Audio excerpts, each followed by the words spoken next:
एक बार एक व्यक्ति बुद्ध के पास आया और उसने बुद्ध से कहा, हे बुद्ध, यह दुनिया बहुत ही अजीब है।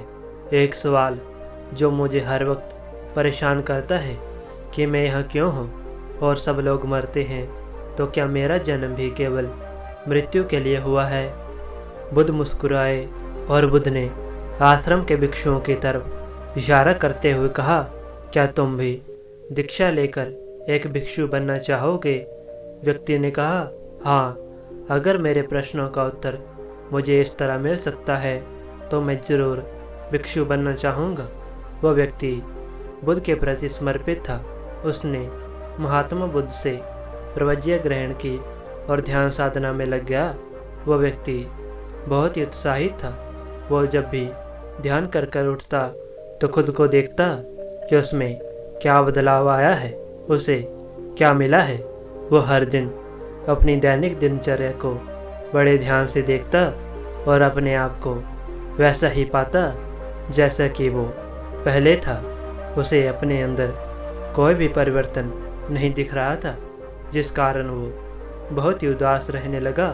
उसका मन ध्यान साधना से हट गया। उसने देखा कि कुछ भिक्षु बुद्ध के उपदेशों को कंठस्थ याद करके लोगों को सुनाते हैं। वैसे धारा प्रवाह बोलते हैं जैसे मानो बुद्ध ही बोल रहे हों, और कुछ भिक्षु अपने अनुभव लोगों को बताते हैं। उनकी बातें बुद्ध से मिलती हैं, लेकिन वे बुद्ध जैसा नहीं बोलते हैं। वो व्यक्ति इन दोनों भिक्षुओं के बीच अपने आप को कहीं नहीं पा रहा था। ना तो वो बुद्ध के उपदेशों को कंठस्थ याद कर लोगों को बताना चाहता था और ना ही उसे इसका कोई अनुभव था। वो तो मात्र बुद्ध से अपने कुछ प्रश्नों के उत्तर जानने आया था। इसी तरह करते हुए उसे 10 दिन बीत गए, लेकिन उसे अपने जीवन का कोई भी अनुभव नहीं हो रहा था। उसने ये तय किया कि वो बुद्ध से मिलेगा और उनसे मार्ग पूछेगा। अगले दिन वो व्यक्ति बुद्ध के समक्ष उपस्थित हुआ और उसने बुद्ध से कहा, हे बुद्ध, मुझे आपसे दीक्षा ग्रहण किए हुए 10 दिन बीत चुके हैं। आपके कहे अनुसार मैं आपकी सभी बातों का अनुसरण करता हूँ, लेकिन मुझे अभी तक कुछ भी उपलब्ध नहीं हुआ है। मैं वैसा ही हूँ जैसा मैं यहाँ आया था। मैं स्वयं का अनुभव करना चाहता हूँ। मैं अपने इस जीवन को जानना चाहता हूँ कि मैं यहाँ क्यों हूँ, लेकिन मुझे अभी तक कुछ भी पता नहीं चला। आपके दिए उपदेश मन को शांति तो देते हैं, लेकिन मुझे तो इसके बारे में कुछ भी पता नहीं चलता है। बुद्ध मुस्कुराए और बुद्ध ने कहा, यहाँ से कुछ दूर एक जंगल है। तुम्हें वहाँ से कुछ गीली लकड़ियाँ लानी है। ये निश्चित कर लेना कि वो लकड़ियाँ बिल्कुल गीली हों। वह व्यक्ति बुद्ध को प्रणाम कर जंगल चला गया और वहाँ से कुछ गीली लकड़ियाँ लेकर आश्रम लौट आया। बुद्ध ने उस व्यक्ति से कहा, अब इन गीली लकड़ियों को जलाओ। जब तुम इन लकड़ियों को पूरी तरह जला दोगे तब मैं तुम्हारे प्रश्नों का उत्तर दूंगा। व्यक्ति ने कहा, परंतु बुद्ध, ये लकड़ियाँ तो अभी गीली हैं और गीली लकड़ियों में आग नहीं लगती। बुद्ध ने कहा, तो ठीक है, पहले तुम इन लकड़ियों को सुखा लो, फिर इनमें आग लगाना। लेकिन वो व्यक्ति आज ही अपने सवालों का जवाब जान लेना चाहता था, तो उसने उन गीली लकड़ियों को एक कपड़े से पोंछा, कुछ देर धूप में रखा और उन लकड़ियों में आग लगाने लगा। लेकिन वो लकड़ियाँ अभी भी गीली थी, वो जल नहीं रही थी।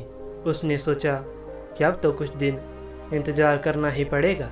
उसने 2 दिन तक उन लकड़ियों को धूप में रखा, लेकिन लकड़ियाँ अभी गीली थी, वो अभी जलने लायक नहीं हुई थी।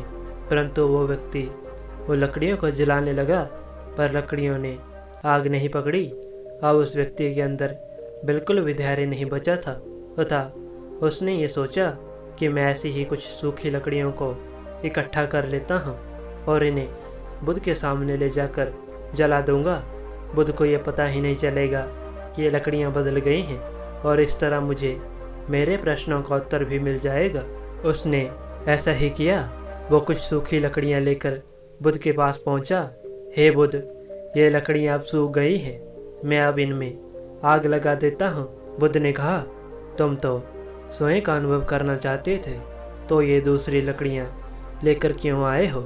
क्या तुम दूसरों के ज्ञान को बटोरना चाहते हो, लेकिन स्वयं का ज्ञान तो स्वयं की लकड़ियों से ही मिलेगा। उस व्यक्ति ने बुद्ध के चरणों पर सर रखकर क्षमा याचना मांगी और कहा, हे बुद्ध, मुझे क्षमा कर दें। वो लकड़ियाँ जल ही नहीं रही थी। मैं अपने प्रश्नों के उत्तर जल्द से जल्द पा लेना चाहता था, इसी कारण मैंने यह कदम उठाया। बुद्ध ने कहा, अगर तुम उन लकड़ियों को कुछ और दिन धूप में रखते तो वो सूख जाती, लेकिन तुमने उन्हें सूखने का मौका ही नहीं दिया।